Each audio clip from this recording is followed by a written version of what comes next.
Hey, this is Zulem Urbina, and tune into the relay for the latest news in boxing all around the world. Thank you for supporting myself and other female boxers. We truly appreciate it. Welcome to the motherfucking relay. We're covering today's top boxing news. Ow!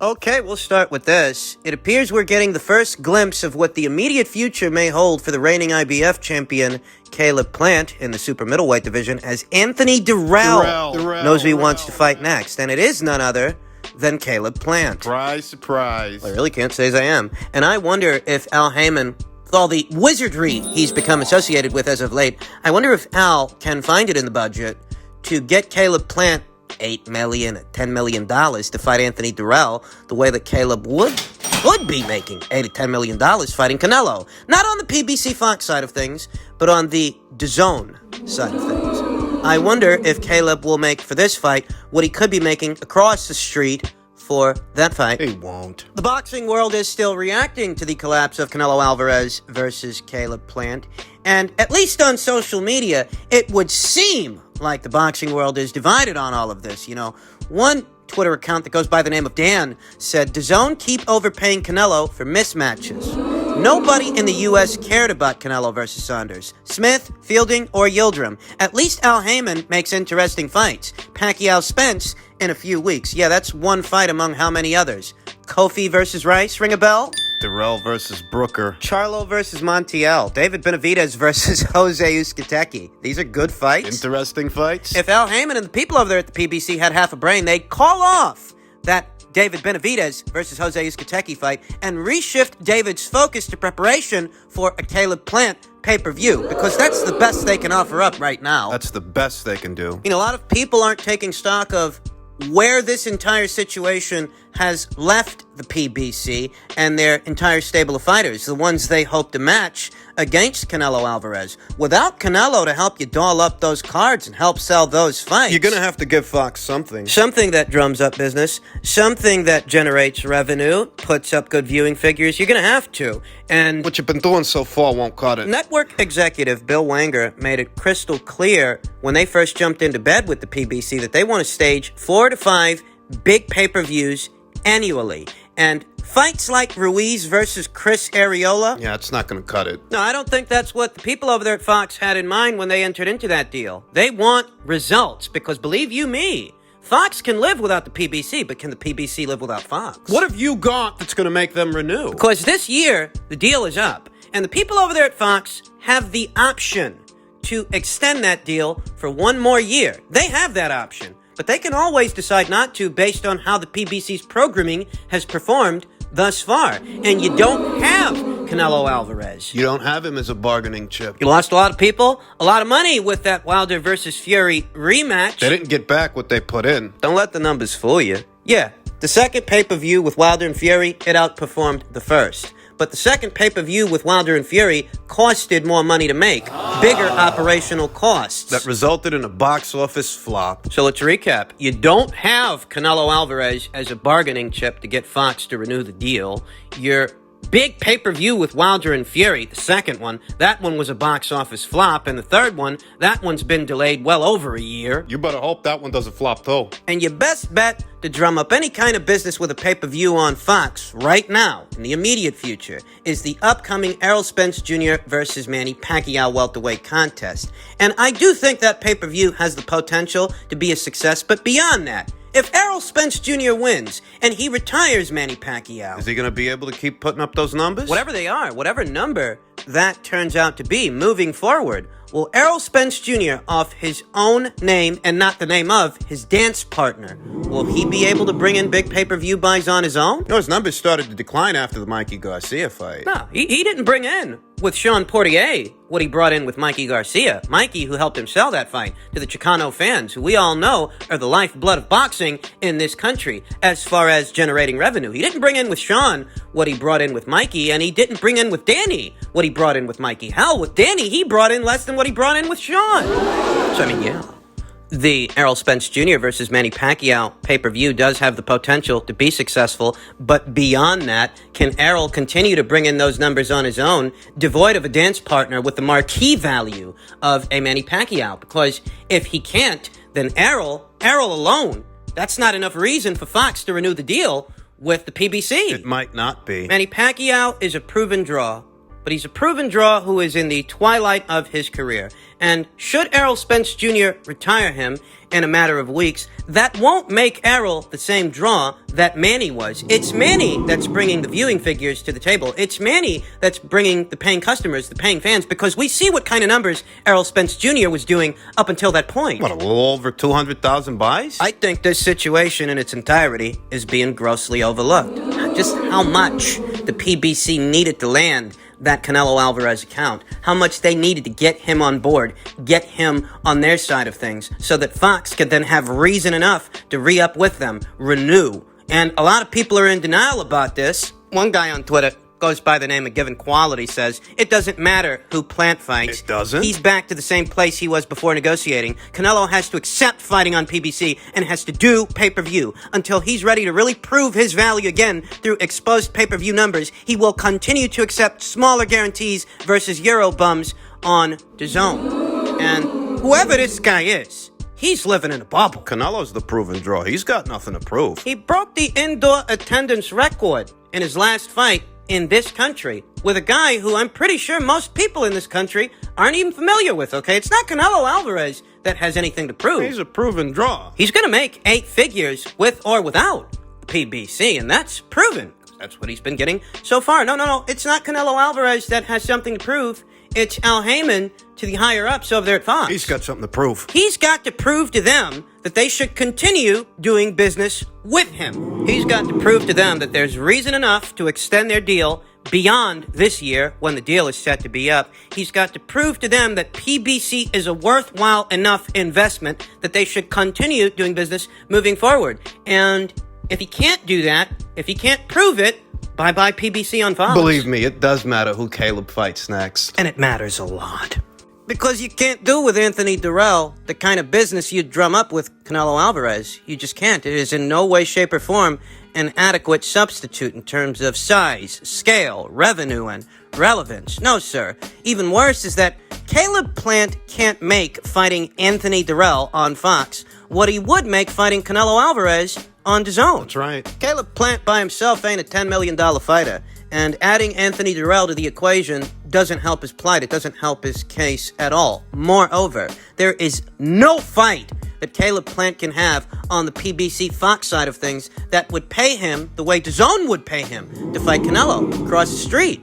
I think the closest facsimile, the closest you could come to a fight of interest and intrigue would have to be a David Benavidez fight because of the grudge between them, though even that fight falls short of the mark because David Benavidez is no more a draw than Caleb Plant is. So it still creates a situation to where Caleb is being shortchanged by his handlers. Caleb is missing out on the money that waits for him on DAZN to stay on the PBC and Fox side of things and keep everything in-house on PBC's Isolation Island. You're going to lose to David for less money than you'd make losing to Canelo on DAZN? What's that supposed to be? Smart business? Maybe it's smart business for Al Heyman, not allowing his content to be content for someone else on some other side of the street. Maybe it's smart for Al, and maybe it's smart for Bill, but it's not smart for Caleb. Another fight of some mild intrigue would have to be a Jermall Charlo fight. Should Jermall Charlo decide to move up in weight, take Caleb Plant on for his IBF title, leave that WBC title behind,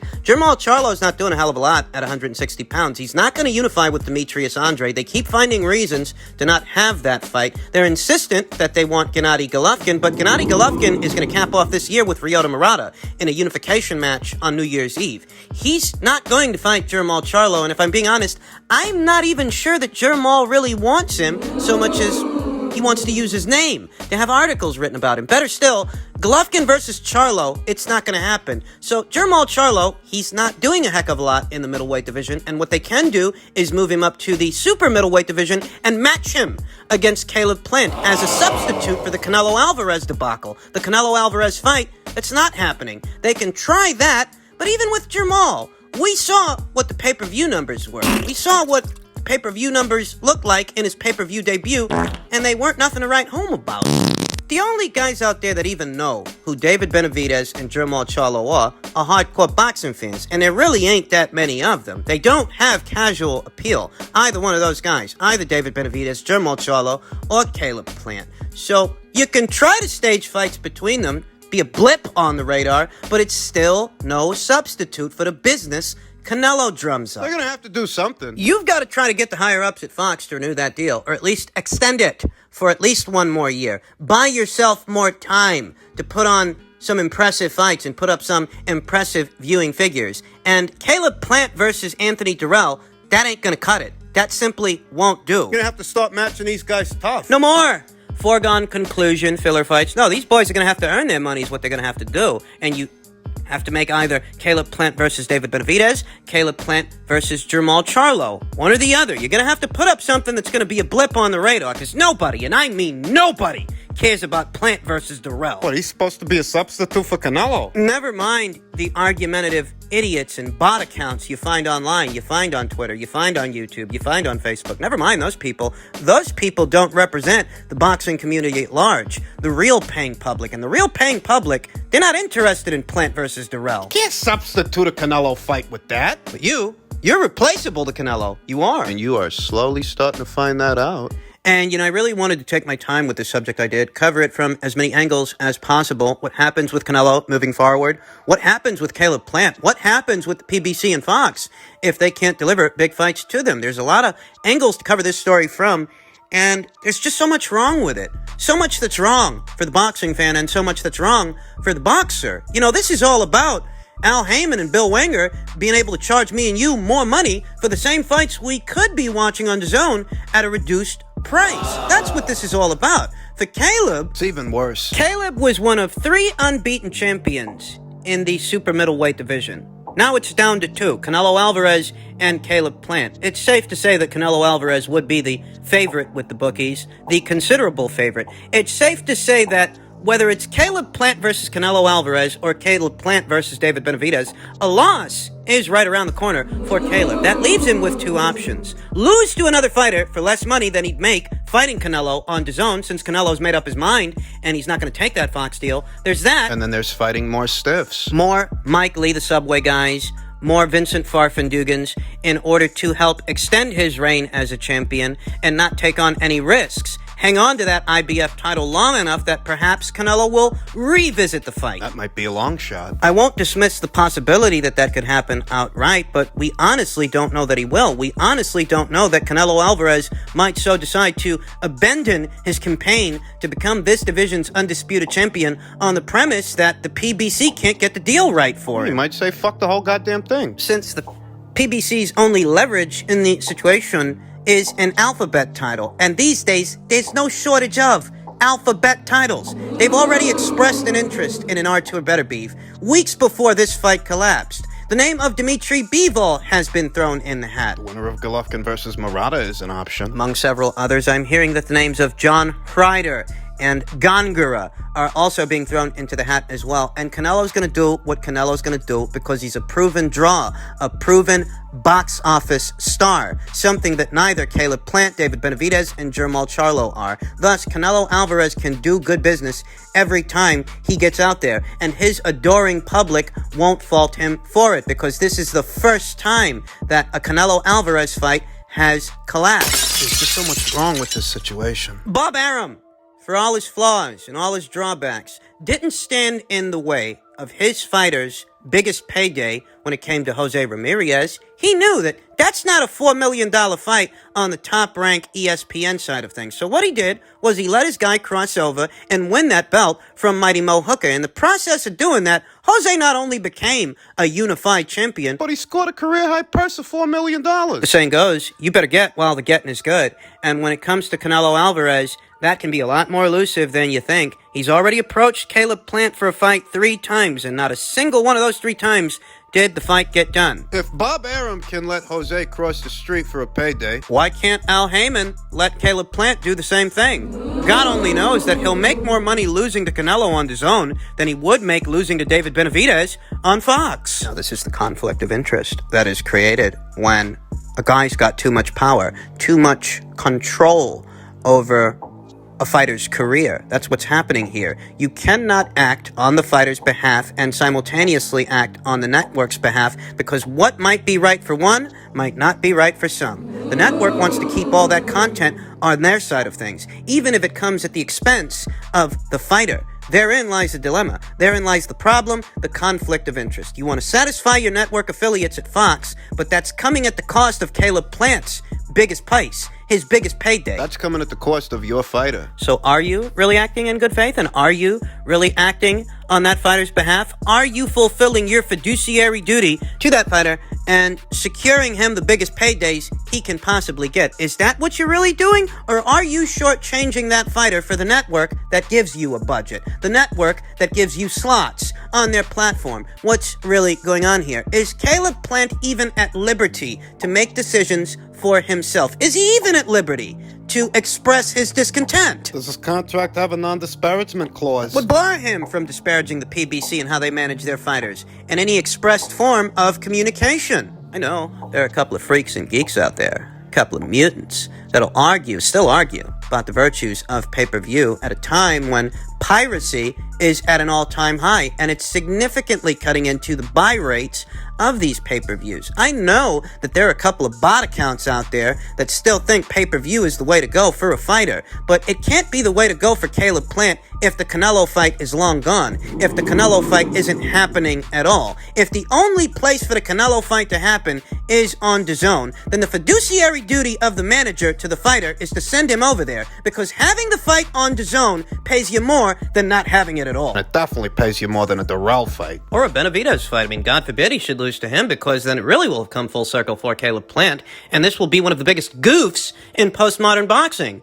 You decided to pass on crossing the street to fight Canelo Alvarez so that you could lose to your stablemate on your side of the street for less money. A bright idea. Or is it that you never actually had any say in the matter? You never had any actual say-so to begin with, and all those decisions were made for you by none other than Al Hyman, who wasn't acting in good faith, not on your behalf, but he was acting on the behalf of his network affiliate that gives him a budget because he values that relationship more than the one he has with you. Listen, this isn't smart business. This isn't even free enterprise. This is indentured servitude. Borders on bondage. Daniel Jacobs, he used to be a PBC fighter, but he left the island. And once he did, he started getting career high prices, different opportunities, different weights, different fighters. You know, he had the Canelo Alvarez fight that all those PBC guys want. He actually had it. He's made very good money since then. Not exclusive to the Canelo Alvarez fight. So what Caleb Plant has to ask himself is it time to leave the island? Is it time to make a very ballsy move? Because it's looking like it is.